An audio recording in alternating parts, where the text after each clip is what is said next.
সুপ্রিয় শিক্ষার্থীরা, অনলাইন ক্লাসে তোমাদের স্বাগতম। আশা করি তোমরা সবাই ভালো আছো। আমিও ভালো আছি। আমি কিশোর কুমার শীল, সহকারী শিক্ষক, Shaplaja model high school, Mathbari UP school. আজ আমি নবম দশম শ্রেণীর রসায়ন বিষয়ের চতুর্থ অধ্যায় থেকে ইলেকট্রন বিন্যাস থেকে অধ্যায়সারণীতে কিভাবে মৌলের অবস্থান নির্ণয় করা যায় সেই সম্পর্কে আলোচনা করব। তাহলে গত সপ্তাহে আমরা দেখেছিলাম যে ইলেকট্রন বিন্যাস সম্পর্কে বিস্তারিত আলোচনা করছিলাম। এই ইলেকট্রন বিন্যাস নিয়েই আমরা এখন কিভাবে মৌলের অধ্যায়সারণীতে অবস্থান নির্ণয় করা যায় সেই সম্পর্কে আমরা এখন দেখব। তো অধ্যায়সারণীতে অবস্থান নির্ণয়ের জন্য নবম দশম শ্রেণীর জন্য তিনটি নিয়ম জানা থাকলে যথেষ্ট। তো সেই তিনটি নিয়মের মধ্যে আমি উল্লেখ করছি 1 নম্বর নিয়ম, যদি কোনো মৌলের ইলেকট্রন বিন্যাসে সর্বশেষ শক্তি স্তর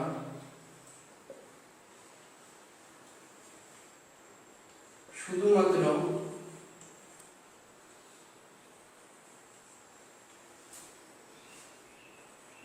s অরবিটালে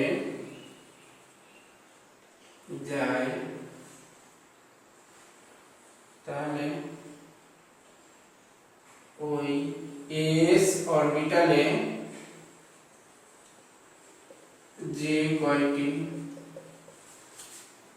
ইলেকট্রন থাকবে সেই ইলেকট্রন সংখ্যাই হলো ওই মৌলের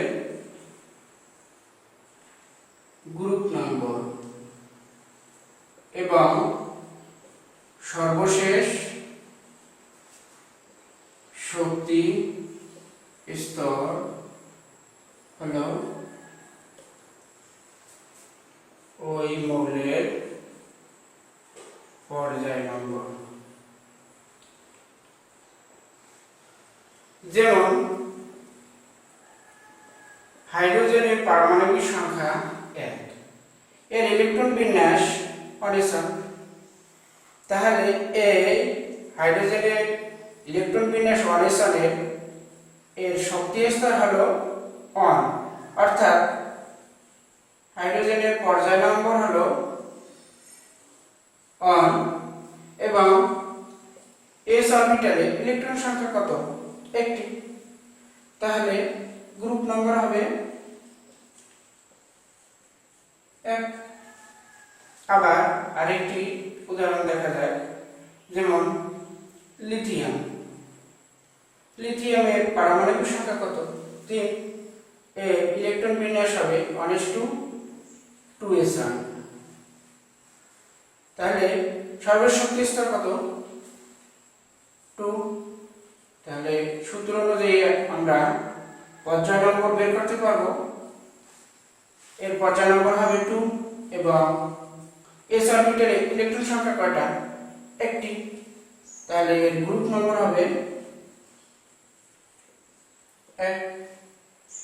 একইভাবে আমরা আরেকটি মৌলের ইলেকট্রন বিন্যাস দেখি, যেমন ম্যাগনেসিয়ামের পারমাণবিক সংখ্যা কত? 12। তাহলে এর ইলেকট্রন বিন্যাস 1:2s2, 2p6, 3s2। এই মৌলটার ইলেকট্রন বিন্যাসের সর্বশেষ শক্তি স্তর হলো 3। আচ্ছা, তাহলে সূত্র অনুযায়ী পর্যায় নম্বর হবে 3 এবং গ্রুপ নম্বর হবে, যেহেতু s অরবিটালে ইলেকট্রন সংখ্যা 2, তাই এর গ্রুপ নম্বর হবে 2।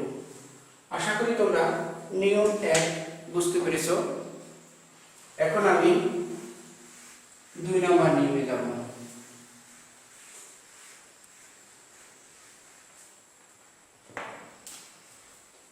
নিয়ম 2,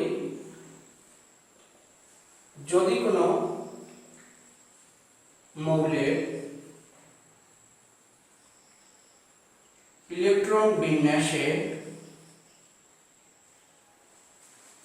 সর্বশেষ শক্তি স্তরে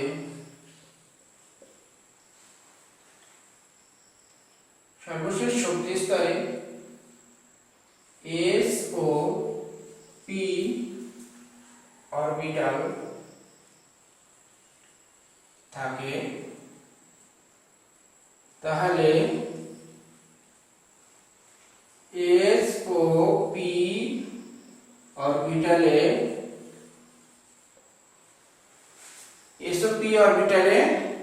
যে কয়টি ইলেকট্রন থাকবে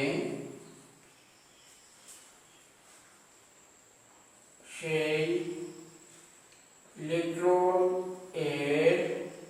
ইলেকট্রনের সাথে 10 যোগ করে গ্রুপ নম্বর বের করা হয় এবং সর্বশেষ শক্তি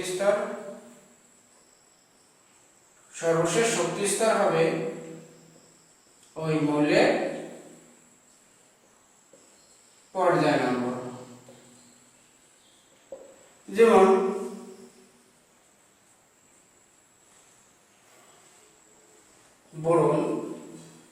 বোরন এর পারমাণবিক সংখ্যা কত? 5। তাহলে ইলেকট্রন বিন্যাস হবে 1:2:2p1। এর সর্বশেষ শক্তি স্তর কত? 2। তাহলে পর্যায় নম্বর আমার হবে কত? 2। এবং s ও p অরবিটালে ইলেকট্রন সংখ্যা কত? 2 প্লাস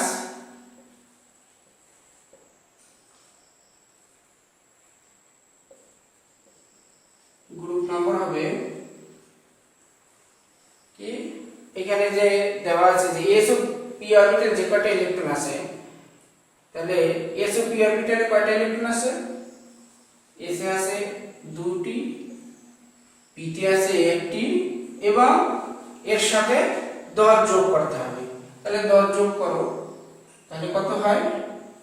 13। তাহলে বোরনের ইলেকট্রন বিন্যাস থেকে দেখা যায় যে পর্যায় নম্বর হবে 2 এবং গ্রুপ নম্বর হবে 13। একইভাবে আরো একটি উদাহরণ দেখা যাক। যেমন সিলিকনের পারমাণবিক সংখ্যা কত? 14। এর ইলেকট্রন বিন্যাস 1:2:2s2 2p6 3s2 3p2 2 4 10 12 14। আচ্ছা, এখানে সর্বশেষ শক্তি স্তর হলো 3, সর্বশেষ শক্তি স্তর 3। তাহলে পর্যায় নম্বর হবে কত? 3 এবং গ্রুপ নম্বর হবে s এবং p অরবিটালে ইলেকট্রন সংখ্যা আছে 2 প্লাস 2 এবং সূত্র অনুযায়ী 10 যোগ করতে হবে। তাহলে 10 যোগ করলে কত হয়? 14। দেখা যায় যে ইলেকট্রন বিন্যাস থেকে আমরা অতি সহজেই পর্যায় নম্বর এবং গ্রুপ নম্বর বের করা যায়। এখন নাম্বার নিয়ম নাম্বার 3 তে যাই।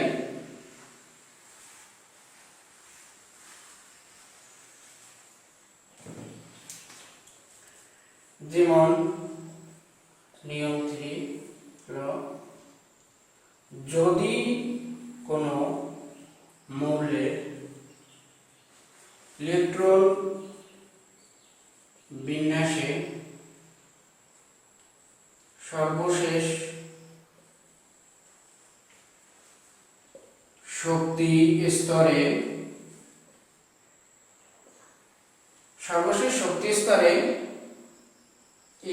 অরবিটাল, সর্বশেষ শক্তি স্তর s অরবিটাল হয় এবং তার আগের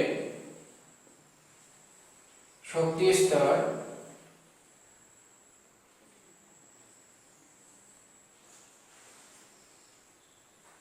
স্তরে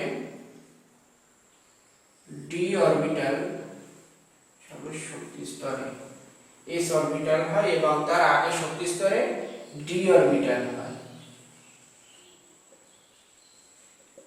তাহলে s ও d অরবিটালের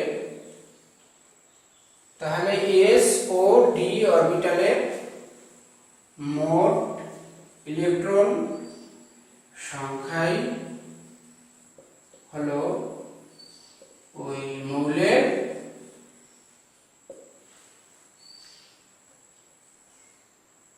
গ্রুপ নম্বর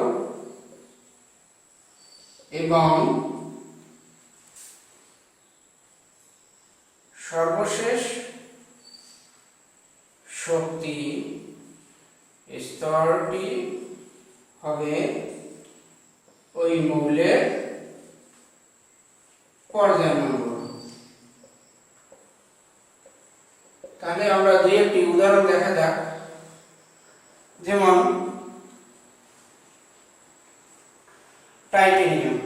টাইটেনিয়ামের প্রতীক হলো Ti, এর পারমাণবিক সংখ্যা 22, এর ইলেকট্রন বিন্যাস হলো 1s2, 2s2, 2p6, 3s2, 3p6, এরপরে হলো 3d4s। এখানে আমরা গত ক্লাসে এ নিয়ে আলোচনা করেছিলাম যে 3d এর চেয়ে উপরে 4s শক্তি স্তরে n প্লাস l এর মান কম, তাই ইলেকট্রন হলো প্রথমে 4s অরবিটালে প্রবেশ করবে, তারপরে যে অতিরিক্ত ইলেকট্রনগুলো থাকবে সেগুলো d স্তরে যাবে, অর্থাৎ 3d তে যাবে। তাহলে এখানে কত হলো 18 আর 2 20 আর 2 3d তে দুইটা ইলেকট্রন থাকবে। আমরা এই সূত্র অনুযায়ী সর্বশেষ শক্তি স্তর হলো কত 4, তাহলে এর পর্যায় নম্বর টাইটেনিয়ামের পর্যায় নম্বর হবে 4 এবং d ও s এর ইলেকট্রন সংখ্যা হলো কত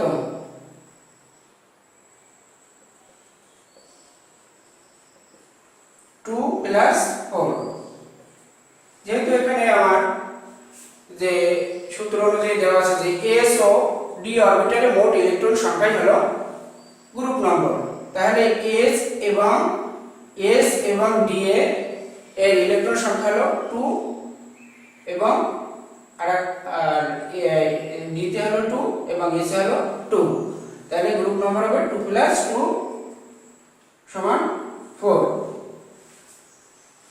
একইভাবে যদি আয়রনের ইলেকট্রন বিন্যাস করি, যেমন আয়রনের পারমাণবিক সংখ্যা কত 26, এর ইলেকট্রন বিন্যাস হবে 1s2, 2s2, 2p6, 3s2, 3p6, এরপর 3d4s, আগে 4s ইলেকট্রন প্রবেশ করবে, এরপর বাদ বাকি 6টা থাকে 6টে এখানে প্রবেশ করবে 3d তে। তাহলে সর্বশেষ শক্তি স্থান হলো কত 4s, অর্থাৎ পর্যায় নম্বর হবে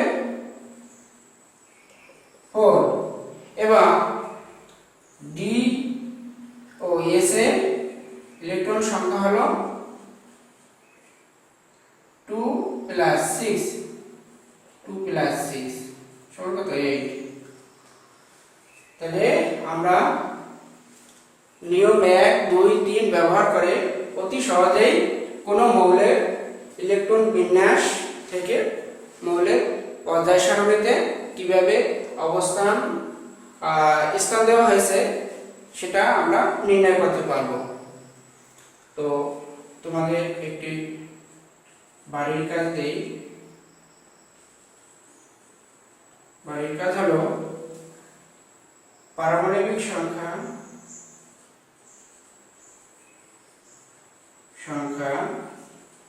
1 থেকে 30 পর্যন্ত মৌলগুলোর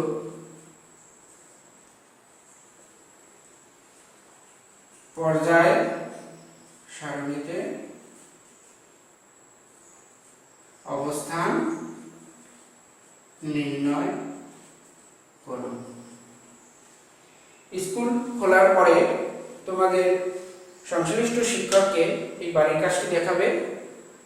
তাহলে শিক্ষার্থীরা তোমরা ভালো থাকো, সুস্থ থাকো। আজ এখানেই বিদায় নিচ্ছি।